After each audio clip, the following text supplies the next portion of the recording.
Welcome back, everybody. We have another fun and interesting episode of Indie Reads Aloud. Today, Jennifer Hobbs is going to be sharing her memoir. This is a really interesting story. I am super engaged. I've just had a little bit of a chat with Jennifer in the green room before we started, and I've already, while we were talking, added this book to my TBR. So definitely listen in, grab your friends, share it with everybody. I think this is going to be a story you're not going to forget. Jennifer, thank you for coming to the program today. Diana, it is my pleasure. Thank you so much for having me here. I'm excited to have you and really, really excited about this story. I'm going to tell everybody a little bit about you. Jennifer Hobbs is an Army veteran whose compassion and humor reaches far and wide through her drive to connect with and support others. She has dedicated over a decade teaching in the education industry and serving veteran nonprofit organizations. Jennifer is empowered by the personal growth that comes with struggle, and she inspires others on how to embrace their journeys as well.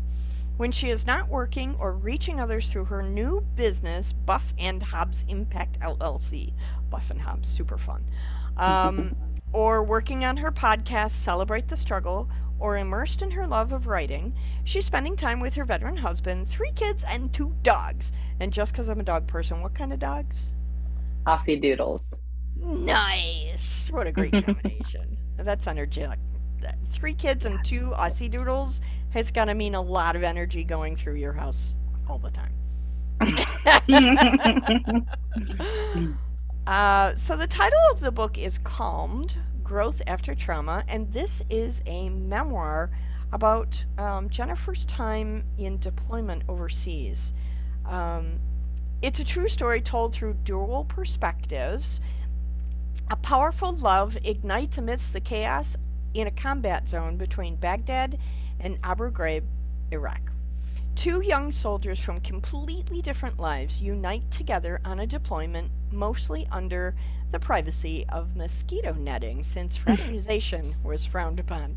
I love that. Jennifer was more timid about needing to keep their relationship private, whereas Ryan he didn't take well to orders and was rather experienced in manipulating the system. When a devastating explosion crumbles the course of their lives and budding relationship, they must navigate through the grief separately to find healing. The following years reign with struggles and destructive coping mechanisms as band aids are slapped on the deep wounds of trauma, yet their love paves a path to each other once again. Calmed is the recount of their journeys, how combat brought them together and drove them apart, and a reflection of the laughter and tears through the heartbreak as they learned to trust each other again. And I'm getting goosebumps just reading the Me too. synopsis. Me too. Wow, the blurb is amazing. And for those of you who can't see this because you're listening on Spotify or Anchor, you got to check out the cover to this book. This is Hmm. hauntingly beautiful. I love the cover of this book. Me too. You did a great job with this. So, I don't want to keep talking anymore. I want to hear your story. So, Jennifer, when you're ready, if you would please take the microphone and read aloud. I sure will. Well, I had planned on starting at chapter 8, but as we were in the green room, I thought, I'm going to go ahead and I'm going to start with the last paragraph of chapter 7, just because it speaks profound words, and I think that that is where I definitely want to start. So I will proceed Excellent.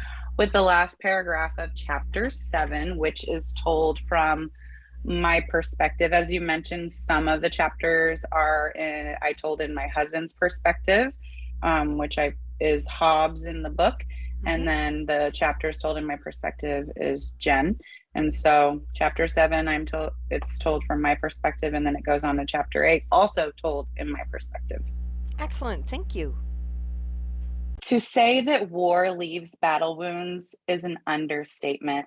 Yes, it does, both physical and emotional battle wounds, but there is so much more. There's so much more pain and suffering that comes in the years that follow the combat zone. But more importantly, there's so much growth that can come from the unrelenting pain and trauma. Struggle can bring profound gifts, Falcon Goldberg said in 2018. And this is true. Chapter 8, October 6th, 2004. Jen. As we continued our missions and wrestled with the all-consuming feelings of trauma that struck our unit just a short month ago, we moved into the month of October. Trying to stay positive and focused on our primary mission, the taste of home starts to creep in. When will this be over? On the 6th of October, Hobbs and his gun team were loading up around dinner time, preparing to roll out for their night mission. The team was a bit different than it normally was. Some soldiers were swapped out for various reasons. This was the first mission for our first platoon females, Andrea. Some of us not going on the mission were out there helping them pack up and taking pictures prior to their departure. Andrea and Kavi were besties, along with our battle buddy, Willie. We met Willie at the beginning of the deployment. He was originally in a unit out of Chicago and was attached to our unit for the deployment, just as Sergeant Phipps was, and about a dozen others. At the beginning of the deployment, Andrea and Kavi were given nicknames at one of our training ranges. Andrea was number 1 and Kavi was number 2. Kavi was also known as the Covster. Covster and Andrea shared a bunk cubicle area. Since this was Andrea's first mission, Covster was adamant on going. She knew Andrea was scared shitless. Nevertheless, she really wanted to go on one. She had been holding a vital central radio position on the base for the bulk of the year. Covster was not going to let her homie go on her first mission without her. As they rolled out, I continued to chat with my girl, Bert. She was put on fire guard duty for the evening. This duty involved having to post up inside the talk. I decided to stick around and keep her company, whooping her at some card games. Call for a medevac, I heard one of the sergeants posted up at the computer say. Did they just say what I think they said? Instantly, Bert and I froze, our playing cards clenched in our grip. Every bone and muscle tightened in our bodies. Thoughts and questions immediately started racing in my head, moving so fast I was unable to process them. Bert and I sat and watched the tragedy unravel before us. A picture of shock, fear, and utter disbelief. We stared as we saw the 2 sergeants frantically hustling around. I could tell something was wrong. I saw and felt the stress in the room. Bert and I couldn't take our eyes off trying to figure out who they were talking about and what was going on. Young, inexperienced, and fragile to tragedy. We had no idea what the following hours would bring.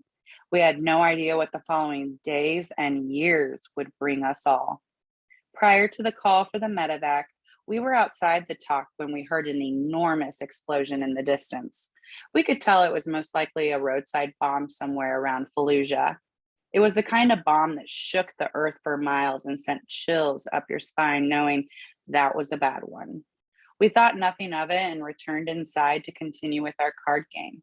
After living on Mortaritaville for 7 months, we became educated on the different types of explosions and their distances. While Bert and I were faking our card game, one of the sergeants called out with urgency. I need a blood type. I instantly thought of Hobbs. He was out there. I just said goodbye to them when they packed up their trucks. Oh no, they were headed north. They would pass by Fallujah. No way, not happening. No way, no way. They need a blood type? What does that mean? Has somebody lost so much blood that they need a transfusion? What? Who? What? Somebody tell us something. The core of my body bubbled like magma waiting to explode. Intensity built up, and just then, the base chaplain walked in. We didn't see him often, only if we attended church service or when we lost a soldier. In our case, the feeling was far too familiar. We had already lost 4 amazing human beings. Our battle buddies, yes, but they were also someone's child, parent, sibling, family member, and friend. It sounds terrible, but at that point, he felt like the Grim Reaper. He walked in at the worst time ever imaginable. He slowly walked toward Bert and me as we still stared in complete awe and dismay. This strange man that we knew only from situations of loss sat down at our table. In his blank stare, I saw the sadness in his expression. What's up with this guy? I couldn't find the words to greet him with the recognition an officer expects. Breaking the silence, he said, "It's always so hard when we lose someone we love."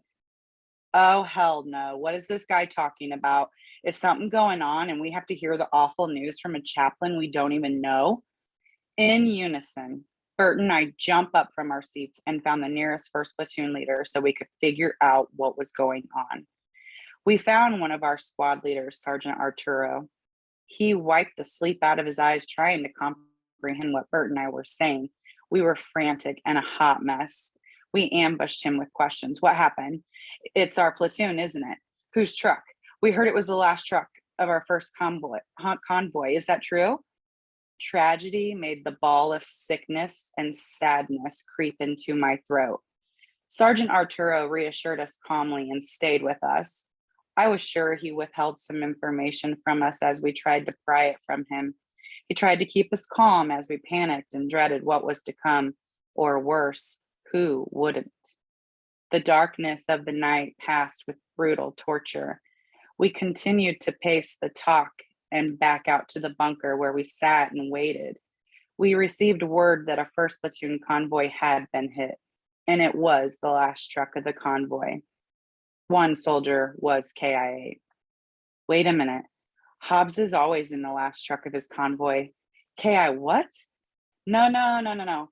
This is not happening. Memories flooded my thoughts. The time I first told Hobbs I loved him, we were lying together in his bunk under the camo netting that allowed a bit of privacy. He knew I meant it, and he told me he loved me too. I knew our love was deep. The following hours and early morning dragged on. Our hearts raced, yet we tried to remain calm and not get kicked out of the talk. Bert and I had already been warned about needing to stay calm or we would have to leave. I felt like a mixed bag of psycho, scared, sad, confused, and devastated by emotions that burned through my body. I managed to keep my composure into the wee hours of the morning, waiting for the convoy to return. The saddest hours were yet to come. A sense of relief came over me when my squad leader, Sergeant Lave, walked into the talk. It was nice to see another familiar face in the midst of the growing fear. He led me outside to the bunker to chat. I do know that it was a first platoon convoy. It was the convoy Hobbs is on, he confirmed. My soul shuddered. Clearly fighting back tears, he explained that he had been informed that one soldier was KIA and that he did not know who it was, but did not think it was him. He did tell me that he thought it was his truck that was hit and that he was most likely injured. My heart sank. We prayed, we cried, then prayed some more. Let's just pause and take a moment to revisit this statement, this shitty ass, life altering, unfair bullshit statement. One soldier is KIA. One friend, one child, one battle buddy, one American soldier. I couldn't leave. I stayed all night waiting for the convoy to return. We still hadn't received any other details. We were left to imagine, wonder, and feared the worst. The night dragged on forever. Bert and I waited on pins and needles. Hobbs was usually driven by our homegirl, Joy. She was a petite, strong, happy ball of badass. Hobbs preferred her driving and trusted her with his life. Who was coming back? Who was not? We wouldn't know until they arrived. We heard the 5-ton trucks rolling toward us, the dreadful moment we waited for all night. The truck slowly crept out of the darkness with soldiers walking in front as ground guides. We waited, staring in horror to see who was going to get out of the trucks and who would not. I heard myself breathing fast and I thought my heart would beat out of my chest. The convoy came to a halt in the darkness, about 20 meters away from the dock where we stood. The trucks turned off, and then silence. Silhouettes of soldiers dismounted from the trucks. It looked as though they came together in a huddle, and then that dreadful noise, that heart-wrenching wail broke the silence. Oh my God, that was Andrea. Oh shit, no. It can't be. Where's Kavi? I can't identify her silhouette in the darkness. I can't see her. Find her. The walk back to our female barracks was heartbreaking as we helped carry the girls' gear. Silence, so uncomfortable, I could barely breathe. The pain was deep and unrelenting. With barrels of questions flowing through my mind, I remained silent as it seemed the most appropriate thing to do. I mean, what was there to say at such a horrible time? Who died? Yeah, sounds harsh, right?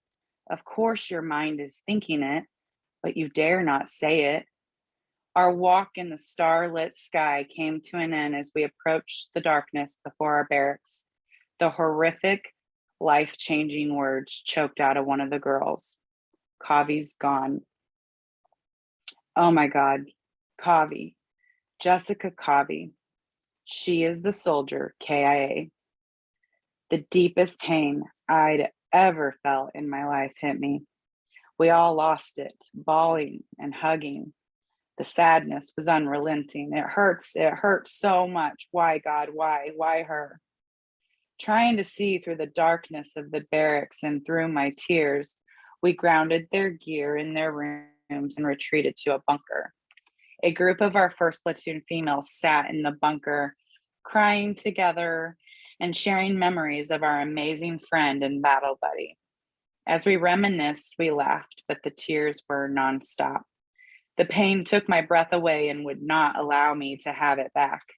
We all sat in the bunker, dreading what we knew was to come, a formation with the entire unit, with the absolution of what we didn't want to accept. Why, God? As we chatted through our grief in the bunker, another soldier poked their head in the bunker and said that our unit was being summoned to the MWR building, a feeling all too familiar, and we knew what was about to happen. We tried to hold back the tears and whimpers as we entered the building in the wee hours of the morning. We struggled to not lose it, which was impossible to hold back the pain. The lights were dimmed as we entered the large tin MWR building. Then I saw Willie headed my way. Oh my God, he doesn't know yet. Oh man, my heart is about to break some more. Immediately he saw us girls, clearly devastated and full of pain. What? What's going on? What? Tell me, where's Kavi? Willie pleaded for an answer. We struggled to even form the words to speak. We just cried harder, and Andrea dropped to the ground in tears, his face filled with pain and sadness and unleashed. The loss of our number 2 crippled us all. First Sergeant Lawher entered, and we all knew what was coming as his gaze pressed the ground during the approach to an open area to address all of us. My muscles tightened, and I was already feeling the devastation of what was about to happen. The somber room was one I couldn't explain. As he struggled to begin his report, he lost his words. When he was forced to speak Jessica Kavi's name and report her KIA, he choked up with agony in front of us all. There was something about seeing a grown man cry that cut deep and pulled at the emotional heartstrings. This was far different, though. This was Top, the 1SG, a nickname Covster gave him. This was our badass leader in this horrible combat zone. Stunned, We all stared in horror without words, only whimpers and wails of heartbreak and sadness, more pain. Some soldiers crumbled to the ground to brace themselves, a picture, a sound, a moment that forever burned deep. We all took it hard. Depression set in, and some of us couldn't even get out of bed the following days. I recall one day someone came through our barracks and commented that we needed to get up. I don't even remember who it was. I do remember the female from another platoon came out of her cubicle and snapped, "You leave those girls alone. Let them grieve. They need this time. They will be fine. Just leave them alone." As the next few days passed, a bunch of first platoon females worked together with one of our sergeants. He was our awesome historian, to make a slideshow for HOBBS memorial. After the last memorial a month prior, she made it very clear, "Don't you play that depressing ass song if I die." She was referring to the same song that was played at each of our Fallen 4 memorials. Although it is a good song, American Soldier by Toby Keith was not as comforting after the fourth time. "You better play something like 'Damn, it feels good to be a gangster if I die.' I also want you to throw my boots over the power lines," she had said with a laugh and in complete seriousness. Her memorial was the hardest one I had to go through. She and I shared memories prior to Iraq. Now Hobbs wasn't returning to the base, and Kavi would never come back. 1,000 words won't bring you back. I know because I tried. Neither would 1,000 tears. I know because I cried. The author's unknown on that last quote. That's incredible. Wow. I am absolutely going to read this book. Thank you so much for sharing this with us. I know this sounds counterintuitive to ask, but what was your favorite part about writing this story? My favorite part really comes down to the healing and the growth that Sure. both my husband and I experienced during it. Writing it and putting it all on paper and trying to figure out what I wanted to share with the world that would help at least one person helped me. And as I had to pick my husband's brain and ask him all kinds of questions, I could see him go through a journey of speaking it out loud and having to talk about things that we hadn't chatted about in years, or some of which he hadn't shared with anyone. Sure. And so my second favorite would be the connections and conversations I've had with people, but my favorite thing would be the growth that it helped me to heal a little bit more. I think it's astounding. As I said in the green room, I think that what you offer is a tremendous legacy. I am so grateful for your service, and I am very honored that you came on the program today and shared this book with us. Thank you so much. Thank you for having me.